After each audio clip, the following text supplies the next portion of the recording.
Let's say you wanted to get the family together and drive down to Anaheim and hang out at Disneyland all day long and have fun at a theme park. You're not allowed to do that, ladies and gentlemen. No, no, no.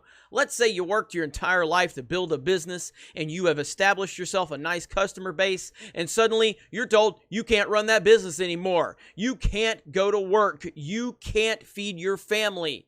Let's say you want to have a barbecue in the backyard with a few friends and family. You weren't allowed to do that in the state of California. No, no, no. But when a basketball team wins the championship and it's led by social justice warrior Queen James, suddenly it's okay. It's okay to get into the streets, to riot, to destroy police officers. Suddenly social distancing doesn't matter anymore. Mask wearing isn't important anymore. It's just like the same narrative with the BLM riots and destroying cities and burning cities down. Oh, no, that was all fine and dandy.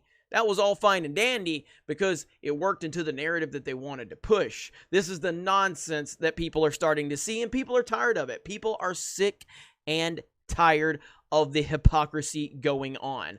LeBron's Lakers win the title. Thousands of fans ignore virus restrictions. Some violently target police. On Sunday night, after LeBron James' Lakers won the NBA title, thousands of fans of the team celebrated outside of Los Angeles Staples Center. But things turned ugly when some members of the crowd targeted police, hurling rocks and bottles at them. Despite the beer bug restrictions placed on public activity in California and Los Angeles Mayor Eric Garcetti urging fans to stay home and avoid congregating, fans ignored the warnings and gathered en masse. LAPD went into tactical alert and declared the gathering an unlawful assembly. Cars were seen performing donuts and burnouts. Some cars were swarmed by fans in the streets. Multiple fireworks were set off, and there were isolated reports of small group throwing rocks and bottles at police. On Friday, Garcetti stated that fans should not jeopardize all the progress we have made against our fight against the beer bug. Blah, blah, blah, blah, blah. Here you have a video. You have video of them absolutely, like, okay, this is LeBron James right here. This is what LeBron James wants.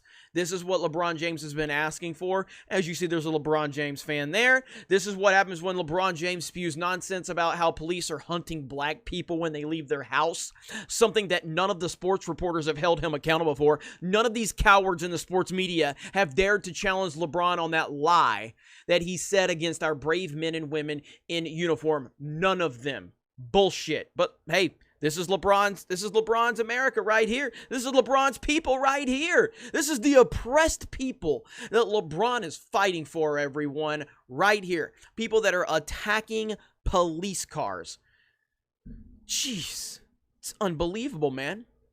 It's unbelievable. LeBron James is an absolute horrible, horrible person. I will never, ever, ever have respect for him on any level after what he's done.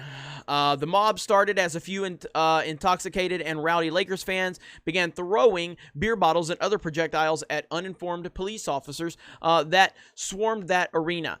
Bleacher Report noted. The few isolated incidents soon grew into a large mob of sports fans, which soon made their way down the streets of Los Angeles, turning over police cars and breaking into local businesses. Some innocent bystanders became injured in the incident as the horde came rushing down the streets. So breaking into local businesses, that's your oppression right there. That's your oppression. We over here on Outkick, and it says the LAPD reports 76 people were arrested and 30-plus buildings damaged. 8 officers were injured and received medical treatment.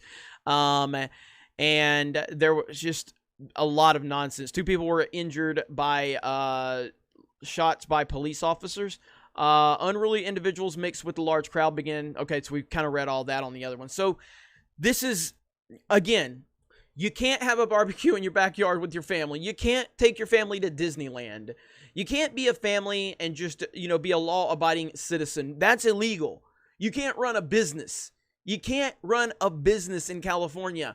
but it's okay to riot in the streets, to attack police officers, and to break into businesses and loot them. That is acceptable in Joe Biden's America. That is acceptable in Kamala Harris's America. That is acceptable by the king himself, LeBron James, and his standards, even though LeBron James is a coward and a liar, and he needs to be held accountable by the cowards in the media, but they will never do it. Like I said, they will not do it.